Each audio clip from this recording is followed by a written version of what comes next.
Salut à tous et bienvenue dans un nouvel épisode de l'été des Azinotes. Alors là, je me trouve à Pont-Vénan, en Bretagne, et je vais retrouver Patrick, si j'arrive à le retrouver d'ailleurs. Allez, c'est parti.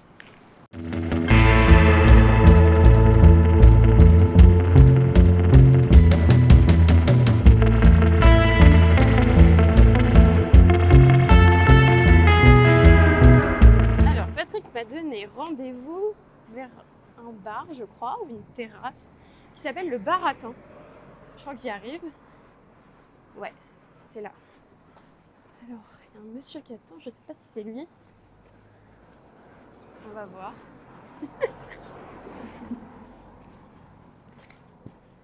Si c'est pas lui, la honte quand même. Ah si, je crois que c'est lui. Ouf. Patrick ? Ouais. Ah. Salut Patrick, c'est Louison. Enchantée. Ben moi aussi. Bah c'est parfait alors. Voilà. Bienvenue dans l'été des Azinotes. Oui, merci.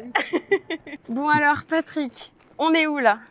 Donc ben là, on est à Pont-Vénan, c'est dans les Côtes d'Armor et Ouais. c'est entre Perros-Guirec et Tréguier. Donc la côte de granit rose. Ouais, enfin ici ça s'appelle la côte d'Ajon exactement, Ok.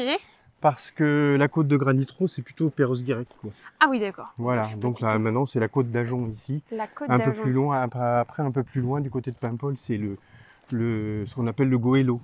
Le Voilà. Goëlo. Et toi, Ouais. t'as toujours habité là ou? Ah non, non, moi j'habite là depuis l'année dernière. En fait, j'étais à Bordeaux avant. Ah. J'ai travaillé à Bordeaux presque toute ma carrière, quoi. Ouais. Et bah, on en avait. Moi, je suis d'origine bretonne, hein, donc du coup, voilà. T'es un breton en fait, donc Ouais, t'es ouais. revenu au pays. Voilà, enfin, je suis moitié breton, moitié vendéen. Et alors maintenant, qu'est-ce que tu fais toi? Qu'est-ce que... Bah, moi, en fait, bah, je suis retraité, donc du coup, je travaille plus. Hein. D'accord. Alors, comment dire, m'occuper, j'ai écrit un bouquin, j'ai publié un bouquin, donc ça m'a pris pas mal de temps. Alors le bouquin, c'est une histoire vraie, hein, en fait, l'histoire d'un paysan vendéen, puisque une partie de ma famille est vendéenne, Ok. qui est parti dans les années 1920 travailler à Paris, il a tout plaqué, et donc il a écrit des lettres pendant 1 an et demi, quand il était à Paris tout seul, Ok. à sa famille. Et donc, du coup, ça permettait d'imaginer sa vie là-bas, quoi. Toutes ces difficultés, les gens qu'il avait rencontrés, Ah, mais le c'est travail qu'il génial. faisait. Surtout qu'en plus, il avait laissé sa femme, quoi. Il se marie et puis il part à Paris, comme ça, et pour trouver. Et pendant 1 an et demi, en fait, son gros problème, c'est de trouver un logement, quoi. Parce que c'est D'accord. très difficile à Paris à cette époque-là. Donc, ça m'a permis de reconstituer sa vie, ces lettres-là, hein, en suivant ces lettres. Et puis de parler de la vie à Paris pour un ouvrier. Donc dans les années reconstituer sa vie, parler de Paris et de ta famille du coup. Bah, de lui en tout cas, oui, un peu de ma famille aussi, puisque lui c'était le frère de ma grand-mère, donc du coup ça me permettait de parler de toute la partie de la maternelle de ma famille. Quoi, ouais. Mais génial. Et alors dis-moi, qu'est-ce qui t'a poussé à participer à l'été des Azinotes? Bah, je trouvais que l'idée était assez intéressante, même si effectivement ça reste, comment dire, on n'est pas forcément très représentatif, puisqu'on va prendre, je ne sais pas combien il y en a, hein, une demi-douzaine ou Ouais, une vous dizaine. êtes 8 au total. Voilà, 8. Donc par rapport au nombre de gens qui sont abonnés à Arrêt sur Image, c'est pas forcément énorme, mais je trouvais que c'était une bonne idée quand même de donner la parole aux lecteurs, quoi, ou aux spectateurs du site. Quoi, Top. ouais. Donc t'as des choses à nous dire? Bah, j'en ai quelques-unes, oui. Ok, oui, bon oui, bah j'ai hâte alors. Bah, moi, en fait, j'ai pas quitté l'école finalement, hein, puisque je suis rentré à ce qu'on appelait encore l'école normale. Ok. L'école normale, c'est le centre de formation des enseignants du premier degré, quoi, on disait des instituteurs. Donc j'ai fait ma carrière, le plus gros de la carrière, je l'ai faite en Gironde, quoi, dans des écoles de Gironde, jusqu'en 2004, où là je suis rentré à ce qu'on appelait encore à l'époque le CNDP, le Centre national de documentation pédagogique, qui était en fait un genre d'éditeur public d'outils pédagogiques pour les enseignants. Et puis après, à partir de là, j'ai été versé dans un autre métier du même centre. En fait, le Centre national de documentation pédagogique, c'est devenu Canopé. Et en fait, petit à petit, ils ont élagué tout le côté publication, édition, prêt de matériel, etc., pour devenir de plus en plus un simple centre de formation pour enseignants, quoi. Ma dernière partie de carrière, en fait, c'était au sein de Canopé. Canopé était le gestionnaire de eTwinning. eTwinning, c'est un programme européen. Donc ça a été fondé par l'Europe, par la Commission européenne, hein.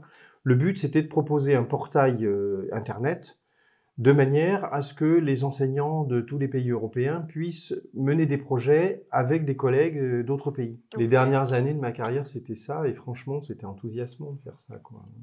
Ouais.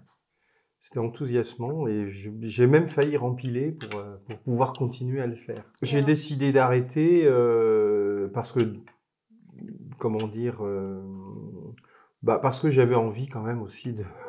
J'avais envie de voyager un peu, et puis j'avais un projet d'aller en Argentine, parce que moi je suis très, très fan de l'Argentine. Okay.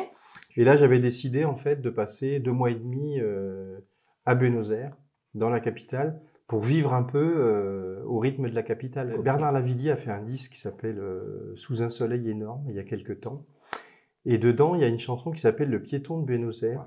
Et quand tu écoutes cette chanson, voilà, ça dit tout ce qu'un Européen ou un Français peut ressentir quand il est dans Buenos Aires tout seul. Je marche seul dans Buenos Aires. Personne ne demande qui je suis. Dans cette ville d'eau à la mer, qui vibre encore de l'Italie. J'ai ouvert le blog là, après les 2 mois et demi que j'ai passé, où j'ai ramené quand même pas mal d'impressions, pas mal d'images. Les rares fois où on entend parler, où on peut lire des choses sur l'Argentine, c'est quand vraiment il se passe quelque chose d'extraordinaire. Là, dernièrement, il y a eu un rugbyman argentin qui a été assassiné à Paris. Par des militants d'extrême droite, là. C'était une suite d'une bagarre, c'était pas très clair, quoi, hein. Donc là, on en a parlé parce que c'était un Argentin qui était dans le coup, quoi. Qui était dans le coup, le pauvre, c'était lui la victime. Mais là, La Nación, qui est un journal de droite, quand tu lisais l'article, tu avais vraiment l'impression que Paris était aux mains de la mafia, quoi. Ah ouais? Ah ouais, c'était Paris était aux mains de la mafia de la drogue, il y avait les quartiers étaient contrôlés, tous les quartiers, c'est-à-dire que Paris, c'était vraiment une ville contrôlée par des cartels de la drogue, quoi, quand tu lisais l'article. J'en tombais à la renverse, quoi. Et sur ton blog, ça t'en a parlé ou pas? Ouais, j'en ai parlé, ouais. Là, j'ai fait un article sur cet événement en faisant une petite revue de presse, justement, pour dire, voilà comment La Nación voit l'événement et en parle.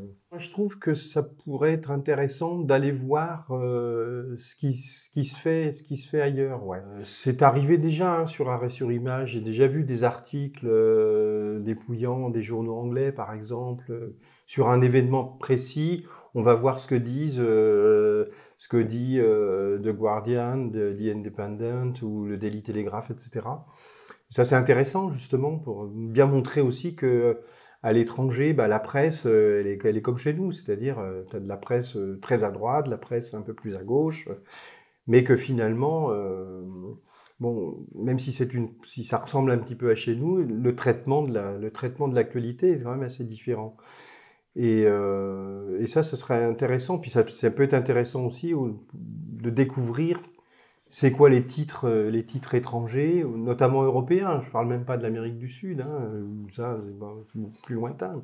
Il y a eu cette histoire où Daniel Schneiderman s'est vu finalement retirer son émission sur la 5. Et je trouvais que cette émission était vraiment très bien, ça n'existait pas, il n'y avait personne d'autre qui faisait ça à cette époque-là, d'analyser, de décortiquer comment était faite l'actualité, comment elle était racontée. Et puis après, il y a eu toute une période où justement Daniel Schneiderman se demandait comment ça allait rebondir, quoi, hein.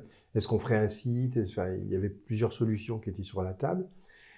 Et puis finalement, c'est devenu un site. Et après, j'ai laissé passer un peu de temps parce que j'étais très occupé et tout, mais Au bout d'un moment, je me suis dit, bah oui, il faut s'abonner à ce site parce qu'il faut absolument que ça marche, quoi, surtout. Moi, ce dont j'avais envie, c'était que ça fonctionne et que l'émission survive, quoi. Après, il y a eu le grand changement de plateforme, là, où ils ont tout remis à plat pour un autre format, quoi. Bon, je suis comme tous les gens qui sont habitués à un truc. Dès qu'on leur change leur jouet, on râle un peu, quoi, parce que... Mais je me suis habitué, quoi. Je me suis habitué. Et puis je trouve que c'est bien, en fait, que le site évolue, quoi. Parce que c'est bien aussi qu'il renouvelle son public. Le public de 2005, c'est pas forcément le même que le public de 2023. Bon alors, Patrick, c'est très solennel. Oui, je vois ça. Pour la dernière séquence, donc tu le sais, je pense que tu as déjà vu du coup les autres productions.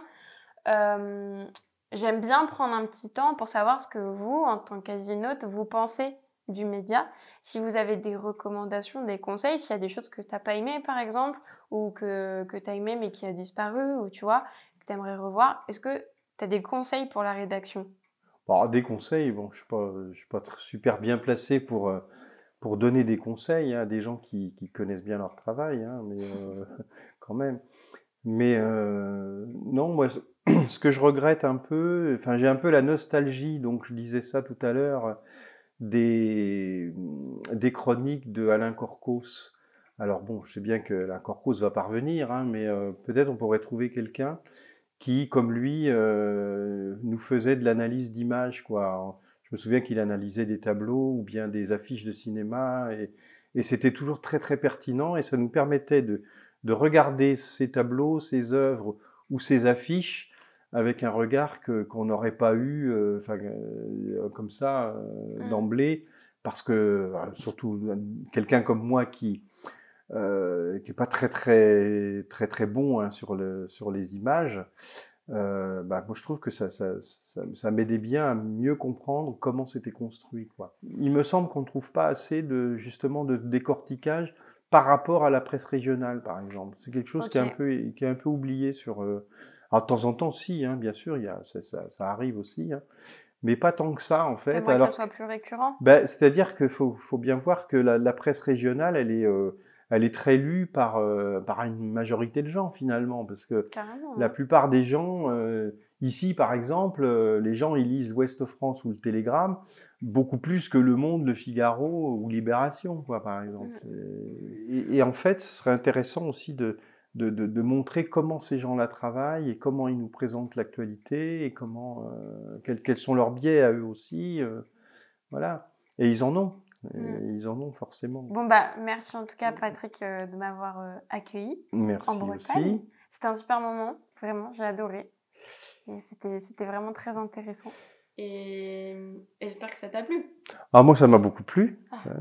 Ça m'a beaucoup plu. J'étais un peu stressé Ouais. au début. J'ai été déstressé très très vite, en fait. Ça Donc, va, moi je suis plutôt une patte tranquille. oui. Et puis, C'est bon, détente. Hein. ouais, c'était très détendu. Ouais.